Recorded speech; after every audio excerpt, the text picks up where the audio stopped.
बद्रीनाथ में मूसलाधार बारिश के चलते अलकनंदा नदी की धार हाईवे पर उड़ पड़ी है। पहाड़ों से उतरती नदी तेज उफान के चलते बिखरकर बद्रीनाथ हाईवे पर आ गई। सैलाब के आगे सड़क गुम हो गई। पहाड़ दरकने से भी हाईवे में कई जगहों पर मलबा जमा हो गया है। सड़क 2 दिनों से बंद पड़ी है और मौसम को देखते हुए फिलहाल खुलने के आसार नहीं हैं।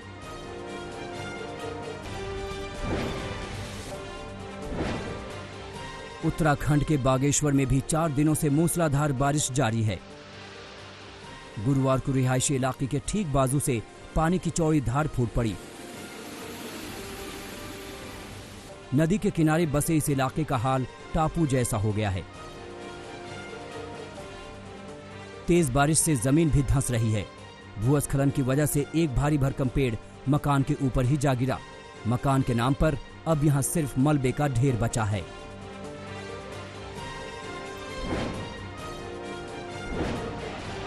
पिथौरागढ़ में सड़क पर सैलाब में एक बाइक सवार फंस गया।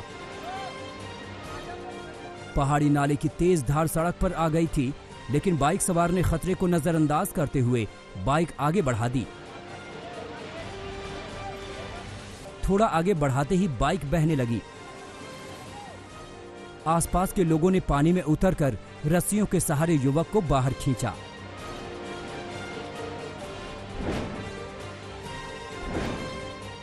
रुद्रप्रयाग में भी जोरदार बारिश से नदी नाले उफान पर हैं।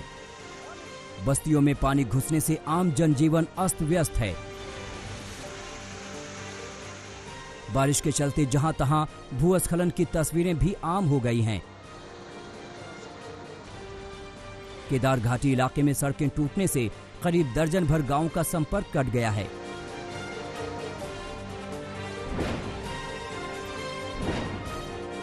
गुरुवार को गुजरात के कई इलाकों में भी मूसलाधार बारिश हुई। राजकोट में बारिश से भारी जल जमाव के चलते कई गाड़ियां सड़कों पर फंस गई। एक एम्बुलेंस अंडरपास में भरे पानी में फंस गई। इसमें मरीज भी था। जैसे तैसे उसे बाहर निकालकर दूसरे वाहन से पहुंचाया गया। ठीक इसी जगह पर सुबह के वक्त एक बस भी फंस गई थी।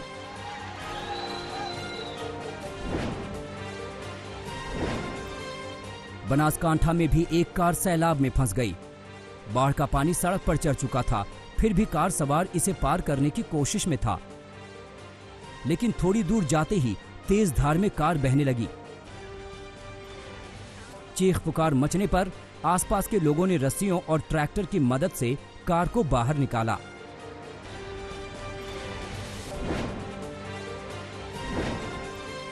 मध्य प्रदेश के बैतूल में गुरुवार को हुई तेज बारिश में एक 3 मंजिला इमारत ढह गई। करीब 50 साल पुरानी इस इमारत की मरम्मत का काम चल रहा था, लेकिन तेज बारिश के आगे इमारत टिक नहीं सकी और भरभराकर नीचे आ गई।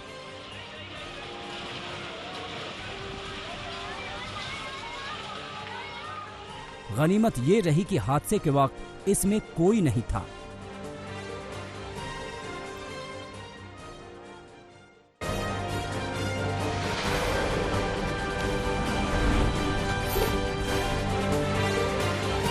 सुशांत सिंह केस में सीबीआई जांच की मांग तेज हो गई है।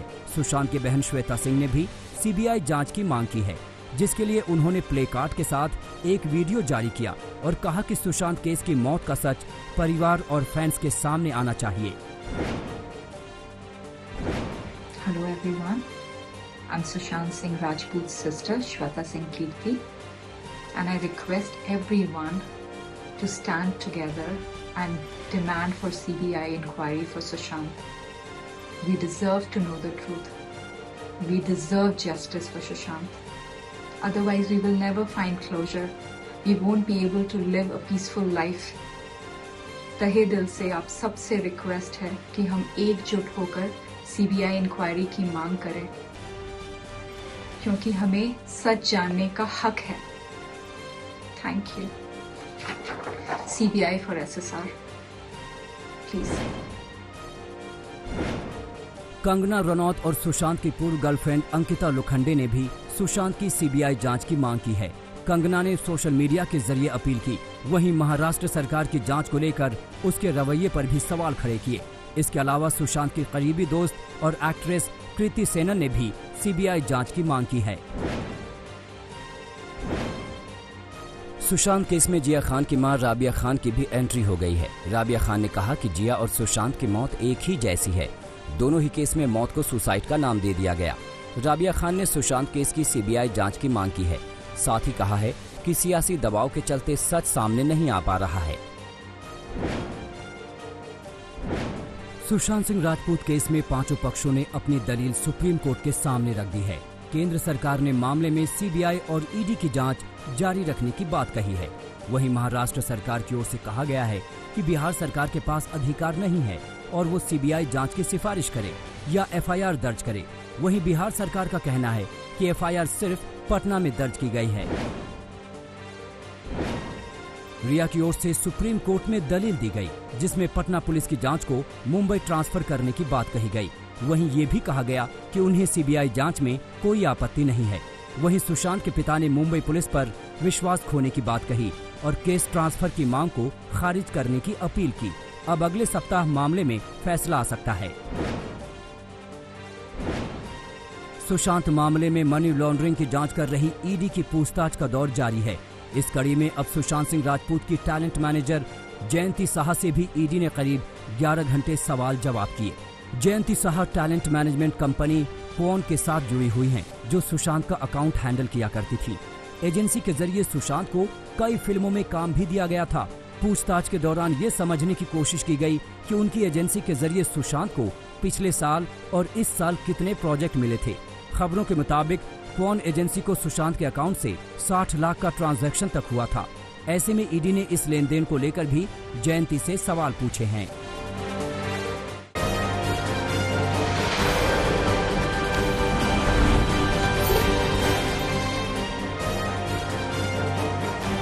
आज से राजस्थान में विधानसभा सत्र की शुरुआत हो रही है, जिसमें पक्ष और विपक्ष दोनों ने दम ठोकने की तैयारी कर ली है। अशोक गहलोत ने अपनी सरकार के लिए विश्वास प्रस्ताव लाने का ऐलान किया है। हम चाहेंगे कि हमारा लक्ष्य है डेमोक्रेसी बचाना, और आप लोग सब डेमोक्रेसी वॉरियर के रूप में काम करो। असेंबली के अंदर एक उठाना, हम लोगों को छक्के छुड़ाने विपक्ष को विश्वास का मत हमको लेके आएंगे। तो दूसरी ओर बीजेपी ने सदन में अविश्वास प्रस्ताव रखने का मन बनाया है। सकता है कि ये सरकार स्वयं अपनी तरफ से विश्वास मत के लिए प्रस्ताव लेकर आए। वो अपना काम करेंगे, लेकिन हम कल ही उनके खिलाफ अविश्वास प्रस्ताव भी साथ का साथ भारतीय जनता पार्टी और हमारे सहयोगी दल के रूप में हम निश्चित रूप से रखेंगे।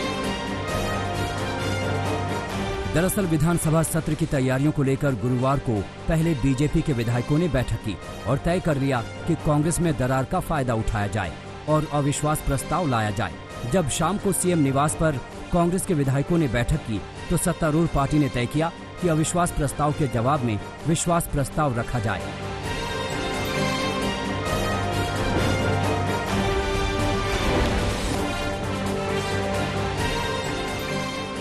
पायलट खेमे की वापसी के बाद विधानसभा सत्र में मुख्यमंत्री अशोक गहलोत अपना दम दिखाने की तैयारी कर रहे हैं। तो वहीं राज्यपाल कलराज मिश्र ने अपनी प्राथमिकता सरकार को बता दी है।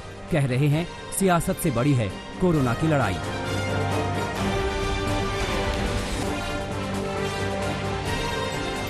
कोरोना वैश्विक महामारी का यह विषय अत्यंत चिंताजनक है।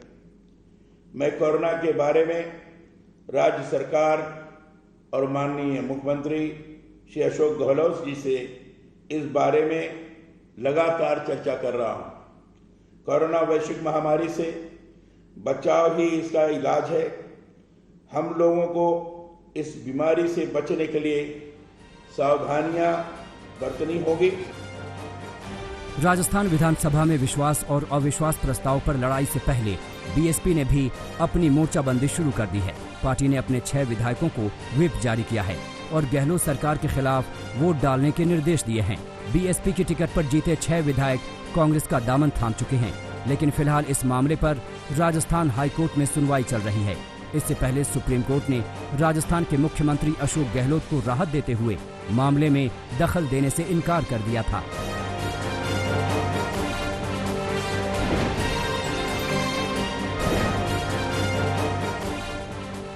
राजस्थान में कांग्रेस का सियासी संकट टलने के बाद गुरुवार को राजस्थान के सीएम अशोक गहलोत और सचिन पायलट में पहली बार मुलाकात हुई। दोनों एक दूसरे को देखकर मुस्कुराए और एक दूसरे का अभिवादन किया। दोनों की मुलाकात सीएम आवास में हुई, जहां पायलट विधायक दल की बैठक के लिए पहुंचे थे।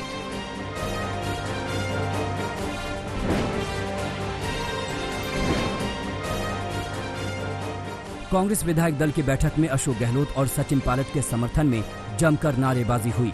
बैठक में कांग्रेस के राजस्थान प्रभारी केसी वेणुगोपाल और दूसरे दिग्गज नेता भी मौजूद थे। बैठक में अशोक गहलोत ने सचिन पायलट का स्वागत किया, लेकिन ये भी कह दिया कि 19 विधायकों के बिना भी बहुमत हासिल कर लेते। और ये बताना हम लोगों को कि कांग्रेस की एकजुटता को कोई हिला नहीं सकता। और ये समझ लीजिए कि एक पूरा सपना आया था, जैसा कहा गया, सपना चला गया। आज पूरा परिवार एकजुट है, आपस में मनमुटाव होने नहीं चाहिए, बातचीत करो। हालांकि विधायक दल की बैठक के बाद अशोक गहलोत और सचिन पायलट बेहद नॉर्मल नजर आए और दोनों ने विक्ट्री साइन भी दिखाई।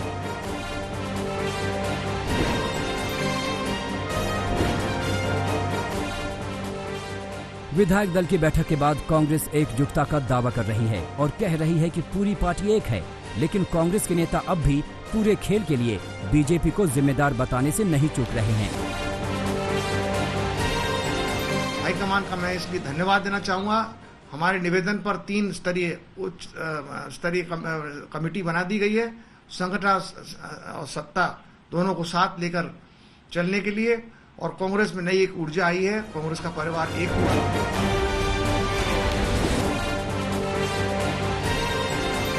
कांग्रेस भले ही एकजुटता और संकट सुलझाने का दावा कर रही है, लेकिन विधायकों को गुरुवार की रात भी घर जाने की इजाजत नहीं मिली। उन्हें फेयरमाउंट होटल में ही रखा गया। आज सारे विधायक होटल से ही विधानसभा में पहुंचेंगे और सदन की कार्यवाही में हिस्सा लेंगे।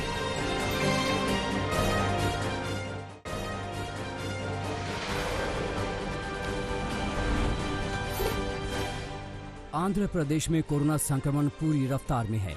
गुरुवार को प्रदेश में करीब 10,000 नए मरीज सामने आए, जबकि 82 मरीजों की मौत हो गई। आंध्र प्रदेश में रोजाना नए मरीजों का औसत हफ्ते भर से 10,000 के आसपास बना हुआ है। यहाँ कई मामले 2.5 लाख से पार हो चुके हैं। कर्नाटक में भी कोरोना संक्रमण की दूसरी लहर आई है। गुरुवार को राज्य में 6,706 नए मरीज सामने आए, जबकि 103 मरीजों की मौत हो गई। कर्नाटक में काफी वक्त तक कोरोना संक्रमण काबू में रहा, लेकिन अब हालात मुश्किल हो चले हैं।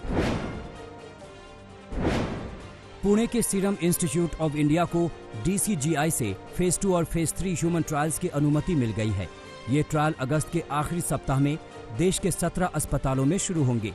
इनमें से 4 अस्पताल पुणे में ही हैं। करीब 1600 लोगों को ये कोविड वैक्सीन दिया जाएगा। हर शख्स को 2 डोज दिए जाएंगे और दोनों डोज के बीच 28 दिनों का फासला होगा। हरियाणा के फतेहाबाद में क्वारंटीन सेंटर में घटिया खाने का मामला सामने आया है। एक धर्मशाला में बनाए गए क्वारंटीन सेंटर में भर्ती मरीज ने खाने का वीडियो बनाकर वायरल किया है। मरीज ने शिकायत की है कि खाने में बासी रोटियां दी जा रही हैं और दवा देने में भी लापरवाही की जा रही है। स्वास्थ्य विभाग ने शिकायत पर जांच का आदेश दिया है। अब इनको मुझसे नहीं सब टूट जाएंगी। ऐसे टूटी दिखा वही बस।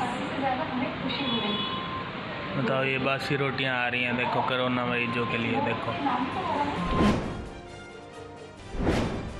हाजीपुर में कोरोना मरीजों को अस्पताल लाने ले जाने के लिए तैयार की गई बोट एम्बुलेंस विवादों में आ गई है। एम्बुलेंस का 2 दिन पहले ही उद्घाटन हुआ था, लेकिन इसमें धड़ल्ले से सवारियां ढोने का वीडियो सामने आया है। जिस नाव पर बमुश्किल 8 से 10 लोग सवार हो सकते हैं, उस पर भेड़ बकरियों की तरह लोगों को लाद कर नदी पार कराया जा रहा है।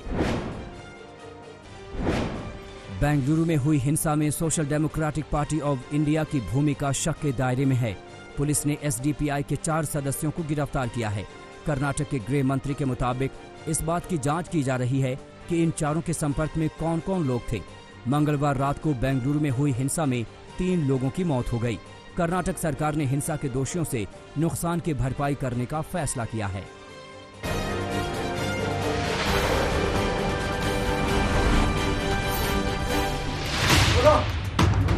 पैसे ट्रांसफर हुए? नाम बोलो। पैसे ट्रांसफर हुए? सुशांत सिंह राजपूत से जुड़ा एक वीडियो सामने आया है जिसमें सुशांत के परिवार के कुछ लोग नजर आ रहे हैं। इस वीडियो में सुशांत सिंह राजपूत की बहन प्रियंका सिंह नजर आ रही हैं और साथ में दिखाई दे रहे हैं सुशांत के बहनोई सिद्धार्थ तंवर।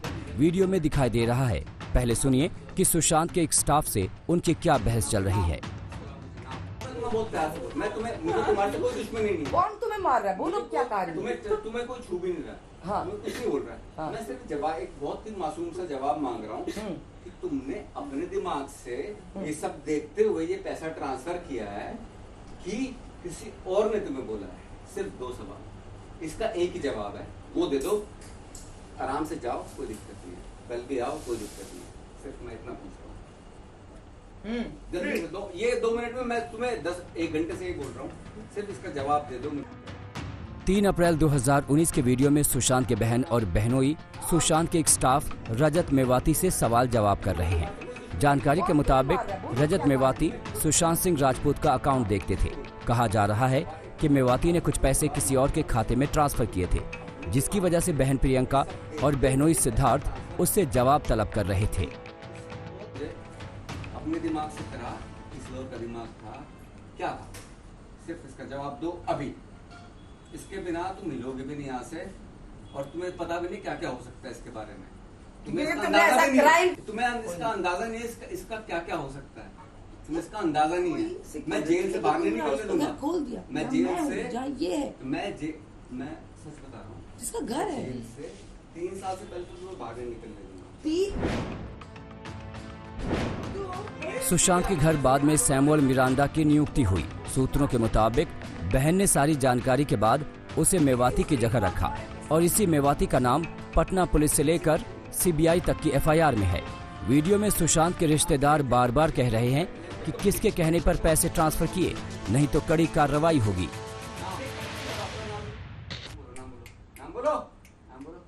पैसे ट्रांसफर हुए? नाम बोलो। पैसे ट्रांसफर हुए? आज पैसे ट्रांसफर हुए पंकज को, जिसको हमने निकाला था? अच्छा, किससे पूछ रहे तुम? अच्छा, कोई है यहाँ पे? नाम बोलो। नाम जल्दी जल्दी जल्दी, 2 मिनट के अंदर नाम, अपना नाम लो, किसी और का नाम लो, जल्दी 2 मिनट, जल्दी नाम लो। नाम, इसके अलावा किसी नाम, सिर्फ नाम। किसके बोलने पे पैसे ट्रांसफर किए उसको? पूरा वीडियो देखने पर साफ लगता है कि प्रियंका सिद्धार्थ बार बार किसी खास नाम पर जोर दे रहे हैं। पूछ रहे हैं कि पैसे के खेल के पीछे किसका हाथ है, लेकिन मेवाती चुप खड़ा है, न कुछ बोल रहा है। यहाँ तक कि कानून का डर दिखाए जाने के बाद वो शांत खड़ा रहा। अरे मैं पुलिस बुला रही हूँ, तुम बात क्या कर रहे हो? और जो मैं कर सकता हूँ अभी तुम्हें अंदाजा भी नहीं है। तुझे अंदाजा भी नहीं है जो मैं कर सकता हूँ। एक बॉलीवुड स्टार के घर में तू आके ये सोच रहा है, नहीं, सुप्रीम कोर्ट लॉयर के सामने तू ये सोच रहा है और तू कह रहा है नहीं, क्या बोल रहा है तू? अपने ही बोल क्या बोल रहा है? बोलना क्या नाम चाहिए मुझे। सुशांत केस में पैसे को लेकर ही तमाम सवाल खड़े हो रहे हैं। रिया पर आरोप लगे, सीए की पेशी हुई और अब इस वीडियो में एक कर्मचारी भी पैसे ट्रांसफर के आरोप में यूं खड़ा है।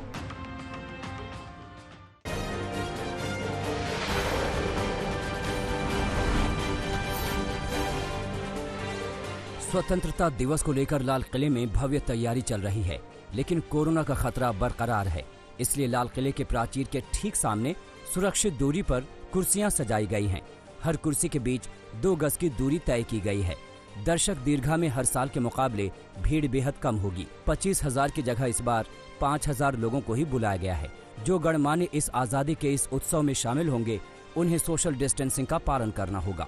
सूत्रों से मिली जानकारी के मुताबिक इस बार स्वतंत्रता दिवस समारोह के लिए ओपन पास जारी नहीं किए जा रहे हैं। आप कह सकते हैं कि ये सोशल डिस्टेंसिंग वाला स्वतंत्रता दिवस होगा। जम्मू कश्मीर के पुलवामा से एक रोंगटे खड़े कर देने वाली तस्वीर सामने आई है। यहाँ नेशनल हाईवे पर एक तेज रफ्तार ट्रक की चपेट में 2 कार आ गई है। पहले ट्रक ने एक कार को टक्कर मारी, उसके बाद बेकाबू होकर दूसरी कार पे जा पलटा।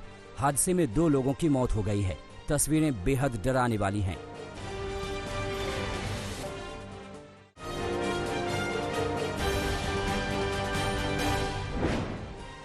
अमेरिका में राष्ट्रपति पद के डेमोक्रेटिक उम्मीदवार जो बाइडेन ने कमला हैरिस की उम्मीदवारी तय करने के बाद साथ में रैलियां शुरू कर दी हैं। बाइडेन और हैरिस की जोड़ी को लोगों का जोरदार समर्थन मिल रहा है। दोनों नेताओं ने पिछले 24 घंटे में $1 करोड़ से अधिक का चंदा जुटा लिया है। बेरोजगारी, कोविड-19 के मुद्दे के बाद अब कमला हैरिस रैलियों में अश्वेतों से जुड़ा मुद्दा उठा सकती हैं। चुनाव नतीजों को लेकर बेलारूस का विरोध प्रदर्शन रूस तक पहुंच गया है। मॉस्को में बेलारूस दूतावास के बाहर प्रदर्शनकारियों ने पुलिस के साथ धक्का मुक्की की, जिसके बाद पुलिस ने कार्रवाई की। बेलारूस के चुनाव में 26 साल से सत्ता में काबिज अलेक्जेंडर लुकाशेंको को 6ठी बार जीत हासिल हुई है, लेकिन लोग चुनाव में धांधली का आरोप लगा रहे हैं।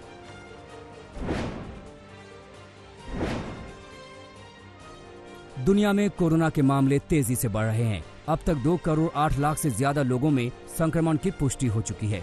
वहीं करीब 7,48,000 लोगों ने अपनी जान गंवा दी है। अमेरिका में कोरोना मरीजों की संख्या 53,60,000 के पार पहुंच गई है, जबकि ब्राजील में कोरोना मरीजों का आंकड़ा 31,70,000 के पार है।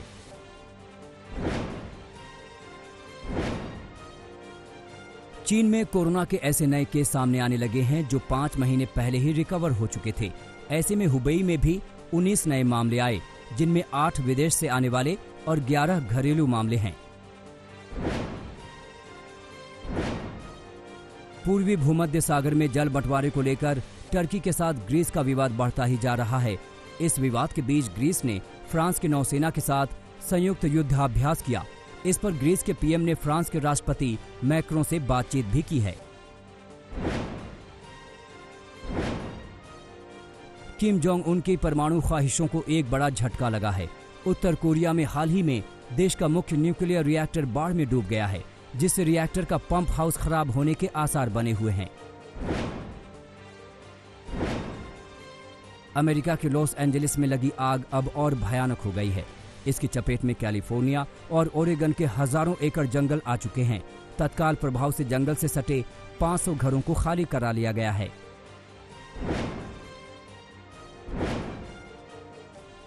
कोरोना के चलते विदेश घूमने पर लगी पाबंदी के बीच लाटविया के टूरिस्टों को इन दिनों छुट्टियां मनाने का एक बेहतरीन ऑप्शन मिल गया है।